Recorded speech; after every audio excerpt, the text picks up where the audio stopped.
बेटे ने की शराबी पिता की हत्या, बेटी गिरफ्तार। नमस्कार दर्शकबिन, आप देख रहे हैं जयगांव मेरा, मैं सपना चित्री आपके साथ। बेटे पर शराबी पिता की चाकू से गोद कर हत्या करने का आरोप लगा है।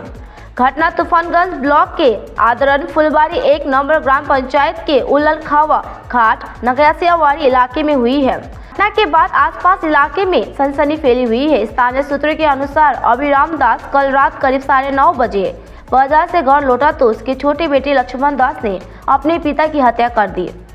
अभिराम दास का बड़ा बेटा रामचंद्र दास घर लौटा तो देखा कि उसके पिता का शव कमरे में लहूलुहान हालत में पड़ा हुआ है और लक्ष्मण दास रसोई की बालकनी पर चाकू लेकर बैठा है। जब रामचंद्र दास घर में घुसा तो लक्ष्मण दास ने उन पर भी हमला करने की कोशिश की। बाद में स्थानीय निवासियों ने उसे पकड़कर बांध दिया और पुलिस को सूचना दी। मौके पर पहुंची पुलिस ने लक्ष्मण दास को गिरफ्तार कर लिया है और शव को बरामद किया है। बाबा रक्त अवस्थाয় পড়ে আছে ঘরের মাঝখানে, আর আমার ভাই হলো ওই যে রান্নাঘরের ওখানে বসে আছে, কোরালটা নিয়ে ঢাকা নিয়ে বসে আছে। আমার সঙ্গে আরেকজন গেছিল, ওই পাশের বাড়ির লোক।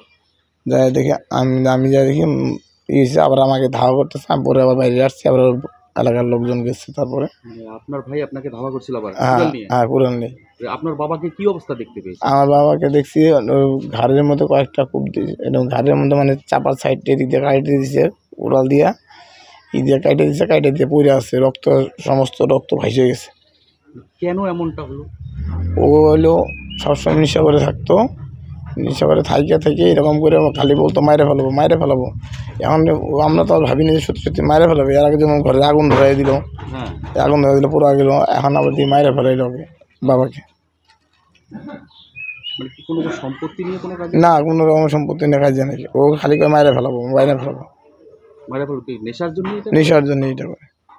আবার সময়তে আবার ঠিক থাকে, এই করে মেন্টাল হসপিটালে ভর্তি করা হয়েছিল। তাও সেখানে 14 দিন রাখি, সেখান থেকে ছেড়ে দিচ্ছে। কয় ভাই আপনারা? 2 ভাই। আপনারা আলাদা থাকেন? ও বাবার সাথে থাকে? বাবার সাথে থাকে। গতকালকে কে গেছিল বাড়িতে? গতকালকে ও ছিল, বাবা বাজারে গেছিল, বাজার থেকে কখন আসছে তারপরে ওই কাজ করছে। মানে যেটা শোনা যাচ্ছে যে পা নাকি বাঁধা ছিল। তা আমি বলতে পারবো না, আমি দেখিনি এটা। কি নাম আপনার বাবার? আমার বাবার নাম অভিরাম দাস। অভিরাম দাস। বয়স কত? বয়স 70 হবে। আর যে মেরেছে কি নাম? লক্ষণ দাস। আপনার নাম? আমার নাম রামচন্দ্র দাস।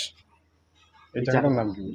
এই জায়গা তুফানগঞ্জ ফুলবাড়ি অন্যান্য স্কুলের সামনে। নেতাজি বললেন।